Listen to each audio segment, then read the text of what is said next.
And Fountain of Life waxaa laga sameeyey geed Norway ka baxo. Rag badan oo timihii ka daateena timihii u soo noqdeen.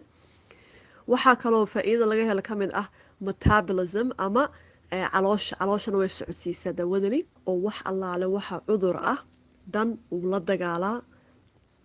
dawana ma ahe waxa waaye health supplement ama sharoobadan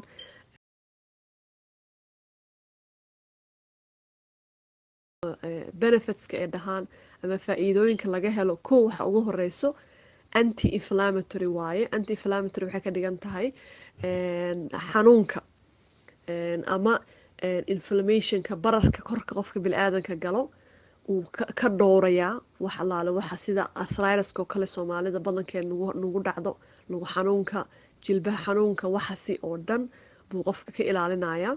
gaas qabi jira waxay dhaheen gaaska uu naga degaysaa u qaadanay. waxay kaloo u fiican tahay waxay dhahaan antimicrobial. antimicrobial waxa waaye saa ognahay qofka bini'aadanka wuxuu leeyahay bacteria fiican iyo mid xun. marka bacteriyada tan xunna wuu kaa reebi tan fiicanna wuu kuu deynayaa geedkani tan xunna wuu sidoo kale kansarka breast cancerka ee dhahaan oo haweenka naasaha ka galo taasna aad iyo aad uu ugu fiican yahay riskigaas inuu yareeyo chansigu qofka helayo. ugu dambeyn waxa ugu weyn ugu muhiimsan waxaa waaye DNA-geena ama immune systemka qofka bini'aadanka ah. sababtoo taa waxaa laga yaabaa dad badan inay dhahaan wax allaale waxa cudur aad soo sheegtay ma qaba aniga. marka su-aasha waxa waaye maxaa ugu baahanahay inaan qaato.